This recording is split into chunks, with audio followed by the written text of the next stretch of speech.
Hello friends, welcome to my channel English Lovers. 2013 TGT question paper series continue करते हैं, जिसके last question हमने discuss करे थे. अप टिल द प्रेल्यूड के ऊपर क्वेश्चन था. सो नेक्स्ट क्वेश्चन हम देखते हैं. In which play of Shakespeare does Adam appear. अब यहाँ पे क्वेश्चन पूछा गया है कि शेक्सपियर की कौन सी प्ले में एडम का कैरेक्टर आया है. सो ऑप्शन आपके पास है Merry Wives of Windsor, As You Like It, Twelfth Night या टेम्पेस्ट. सो देखिए, एडम का जो यहाँ पे कैरेक्टर है वो एज यू लाइक इट का था. एडम जो है वो जो मेन कैरेक्टर था ऑरलैंडो, उसके साथ इसका रिलेटेड उसमें आया है. ये एडम का कैरेक्टर आप अगर देखोगे तो रोजलैंड और ऑरलैंडो ये सब उसमें कैरेक्टर थे, तो एक एडम भी उसमें कैरेक्टर है. ठीक है, नेक्स्ट देख लेते हैं. और हाँ, एक चीज़ और भी है कि कैरेक्टर बेस्ड क्वेश्चंस भी देखिए काफ़ी आते हैं. आपको कोई भी कैरेक्टर का नेम दे दिया जाएगा और ये पूछ लिया जाएगा कि किस ड्रामा या किस प्ले से ये कैरेक्टर रिलेटेड है. ऑलराइट फ्रेंड्स, नेक्स्ट देखते हैं. Who has written Hamlet and his problems. Hamlet and his problems किसने लिखा है? हैमलेट तो विलियम शेक्सपियर का वर्क है, ठीक है, but Hamlet and his problems ये इन चार ऑप्शंस में से किसका होगा? टी.एस. एलियट का. ठीक है, एलियट ने क्रिटिकल एनालिसिस करी थी हैमलेट जो वर्क है विलियम शेक्सपियर का उस पर. सो इन्होंने हैमलेट एंड हिज प्रॉब्लम्स एक अपना वर्क दिया लिटरेचर में. ओके, नेक्स्ट देख लेते हैं. What kind of work is Samson Agonistes. Samson Agonistes काफ़ी फेमस वर्क है.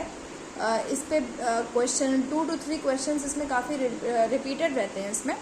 सो ये है क्या, ये पूछा गया है. ठीक है, विच काइंड ऑफ वर्क यहाँ पे पूछा गया है, किस तरह का ये वर्क है. ड्रामा है, लिरिक है, वर्स प्ले है, क्या चीज़ है ये.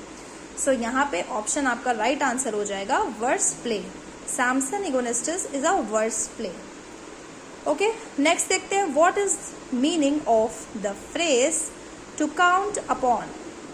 टू काउंट अपॉन जो एक फ्रेज है उसका क्या मतलब होता है, उसका मीनिंग क्या होता है. सो आपके 4 ऑप्शंस दिए हैं, जिसमें टू काउंट अपॉन का राइट आंसर हो जाएगा to depend upon.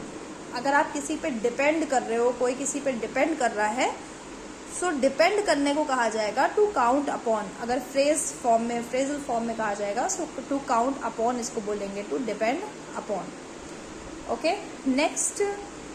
Life of Milton has been written by. अब लाइफ ऑफ मिल्टन भी एक वर्क है, तो ये पूछा गया है कि ये किसने लिखा है.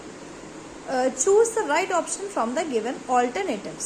Samuel Johnson, Ben Jonson, Charles lamb या जॉन ड्राइडन. तो आपके पास इसमें से ये सब भी काफ़ी फेमस राइटर्स हैं, बट जो लाइफ ऑफ मिल्टन है, जॉन मिल्टन जो एक लिटरेचर के काफ़ी इम्पॉर्टेंट राइटर हैं, उनके ऊपर उनकी लाइफ के बारे में सैमुअल जॉनसन ने लिखा था.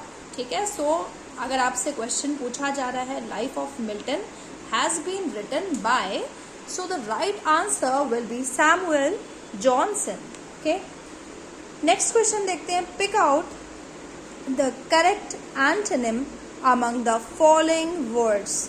अब इन सब वर्ड्स में आपको सही एंटोनिम बताना है. एंटोनिम और सिनोनिम के भी क्वेश्चंस काफ़ी ज़्यादा आते रहते हैं और आते ही हैं.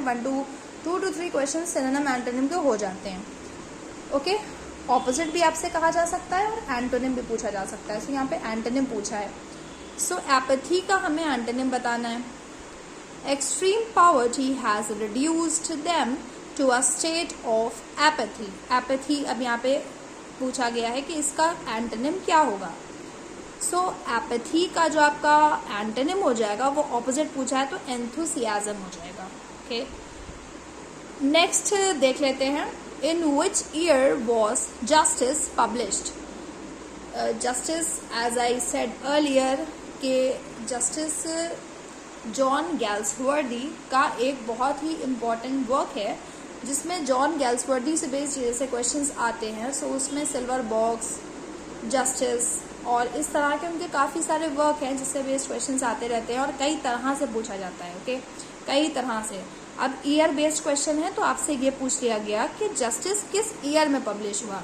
सो राइट आंसर आपका हो जाएगा 1910। In the year 1910 Justice play by John Galsworthy was published. ठीक है, अगर आपसे यहाँ राइटर पूछा जाता है जस्टिस किसने लिखी थी, was written by which author, so the right answer will be John Galsworthy. Okay, next we see the question, what does the idiom smell a rat means. Smell a rat का क्या मतलब होगा? अगर आपसे ये एक आइडियम है, मुहावरे हैं, तो आप इसका क्या मतलब होगा? क्वेश्चन दिया जा रहा है कि to have reason to suspect, या फिर टू टॉक बोस्टफुली, या टू टॉक अनफेयरली, या टू डिस्करेज। तो राइट आंसर हो जाएगा स्मेल अ रैट, मतलब किसी तरह से किसी पर शक करना, शक करने के सेंस में कहा जाता है स्मेल अ रैट। सो आपका राइट आंसर हो जाएगा option number A, to have reason to suspect, मतलब किसी पे शक करने की वजह होना। इसको in the form of idiom अगर आप बोलेंगे तो आप कहेंगे to smell a rat.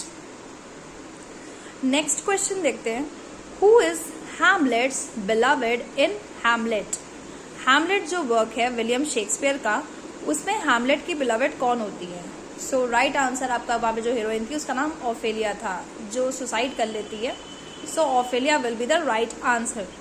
Next question देखते हैं, complete the sentence Shakespeare has written dash historical plays. तो ऑप्शन आपके पास हैं 4, 7, 6 या 10, बट यहाँ पे ये एक क्वेश्चन ब्लंडर है जिसमें एरर है इस क्वेश्चन में।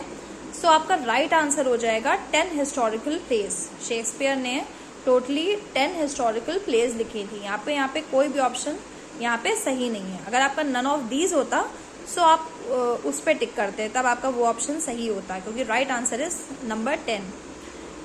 नेक्स्ट देखते हैं, find out the correct option. Correct option find out करना है। अ सोनेट कंटेन्स, सोनेट में कितनी लाइन्स होती हैं? अब देखिए ये क्वेश्चन पूछा गया है, सोनेट पे बेस्ड क्वेश्चन है।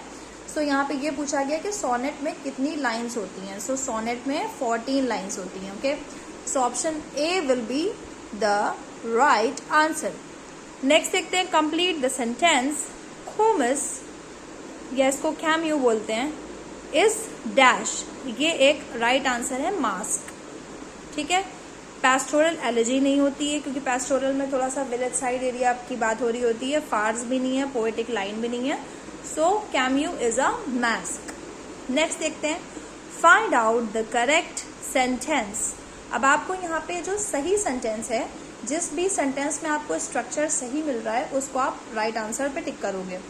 सो ऑप्शन है, he was astonished at his success, in his success, on his success, या for his success. So astonished के साथ में जो प्रीपोजिशन ऐड होता है वो होता है एट। ठीक है, एस्टोनिश्ड इन नहीं होगा, ऑन नहीं होगा, फॉर नहीं होगा। ओके, सो राइट आंसर आपका हो जाएगा एस्टोनिश्ड एट हिज सक्सेस। ठीक है, option A will be the right answer. Next question we see, complete the sentence, Milton's Areopagitica concerns with. Milton का जो ये वर्क था, इसमें क्या था? अब आपसे ये पूछ लिया गया कि सब्जेक्ट मैटर भी क्वेश्चंस के काफ़ी आते हैं।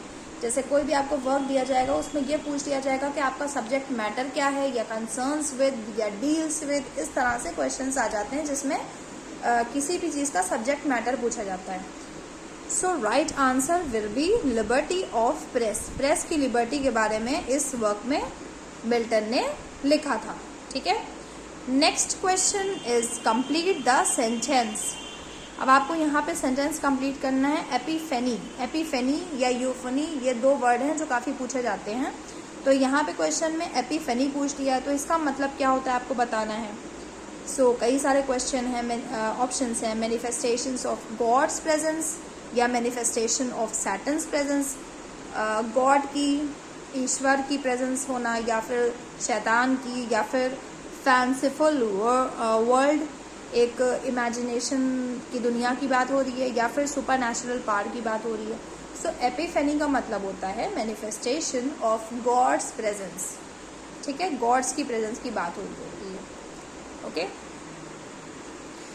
नेक्स्ट क्वेश्चन देखते हैं, fill in the gap with an appropriate word. अब आपको सही वर्ड फिल करना है। यहाँ पे क्या ऑप्शन है आपके पास? I am badly in need dash money. मुझे पैसों की बहुत सख्त ज़रूरत है। बैडली इन नीड को हिंदी में कहेंगे सख्त ज़रूरत है पैसों की।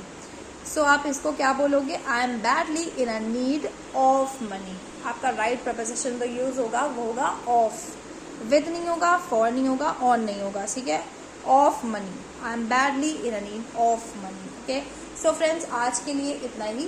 2013 की क्वेश्चन पेपर सीरीज़ हम सॉल्व कर रहे हैं एंड होपफुली आपकी पूरी सीरीज़ कंप्लीट हो जाएगी। जो भी लोग टीजीटी एग्ज़ाम की प्रिपरेशन कर रहे हो, गारंटीड है कि आपका एग्ज़ाम क्लियर हो जाएगा। बस आप अपनी सेल्फ प्रिपरेशन भी साथ में चीज़ों की रखें एंड मेरे चैनल पर बने रहें and do subscribe to my channel and press the bell icon for the upcoming videos.